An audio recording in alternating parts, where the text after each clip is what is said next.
The purpose of this video is to introduce some of the basic features of the Easy Piano Tuner app. As you can see, there are various indicators showing the pitch of a note. In the center, you have a numerical readout of the pitch in cents. The dial above also displays this information.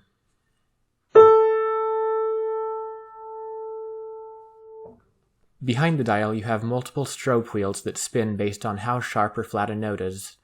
The strobe spins counterclockwise if the note is flat, or clockwise if the note is sharp.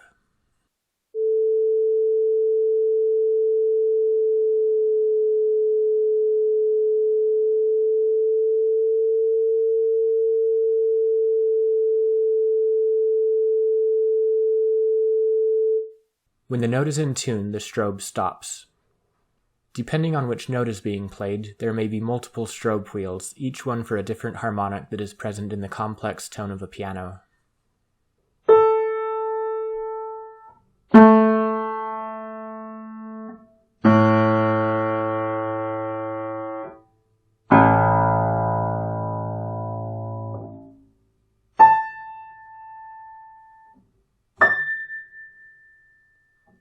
By default, the app will automatically detect and switch to whichever note is being played. However, in some cases you may want to change the note detection mode. This is done with the slider on the left. In auto or jump mode, the app will detect and jump to any note anywhere on the piano. In stepwise mode, the app will only make small chromatic steps to notes that are close to the current note, but won't make large jumps.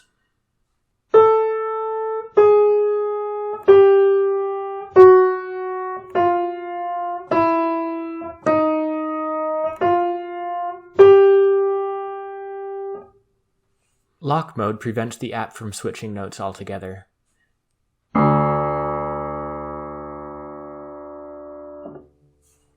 In any of the modes, you can change the note by touching the desired note on the keyboard at the bottom of the screen. There are also hidden buttons to the right and left of the center indicator that let you step the note up and down by half steps or by octaves. These buttons are always active but remain invisible until you actually use them. At the bottom of the screen, there is a graphing area that shows the tuning curve that the app has calculated for your piano, as well as small dots representing the measured pitch of each note. On this graph, you can imagine equal temperament as a horizontal line through the middle of the graph.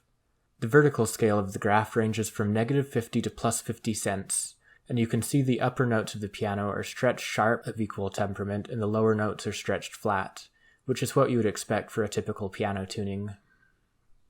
By swiping to the left or right, you reveal two other graphs. On the left, you have a frequency spectrum graph that shows the acoustic power for all the frequencies over the range of the piano. For example, if I play A2, I would expect to see multiple peaks in the spectrum, one for each harmonic of A2. There should be a peak at 110 Hz, another at 220 Hz, another at 330 Hz, another at 440 Hz, and so on up the harmonic series for A2.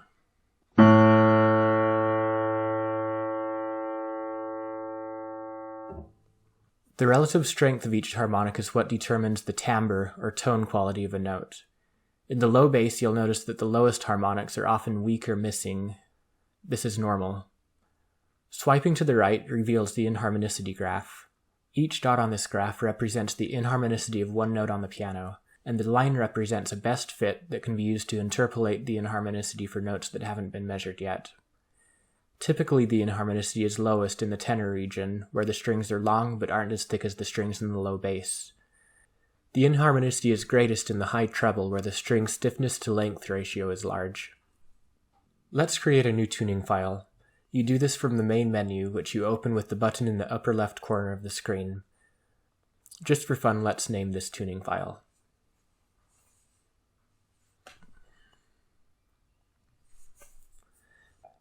By default, the app starts with a generic tuning curve. This will change dramatically as we start to measure inharmonicity. At the beginning of a new tuning, it's important to sample the inharmonicity across the range of the piano to generate an appropriate tuning curve.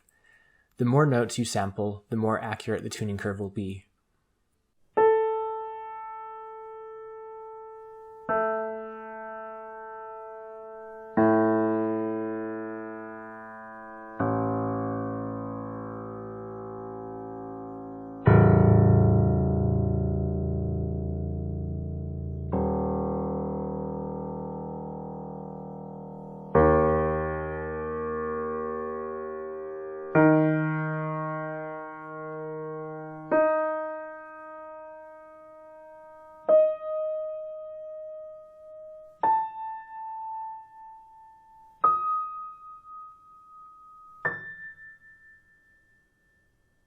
The app will continuously measure and refine the tuning curve unless you lock the tuning curve using the button on the right.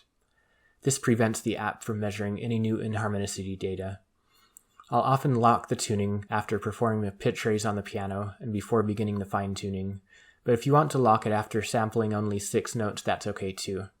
But it doesn't take that long to sample all the notes on the piano, minus the high treble where the higher harmonics aren't strong enough to measure inharmonicity. That should be enough to get you started. I'll be covering more advanced features like pitch raises, calibration, tuning file management, and temperaments in a separate video.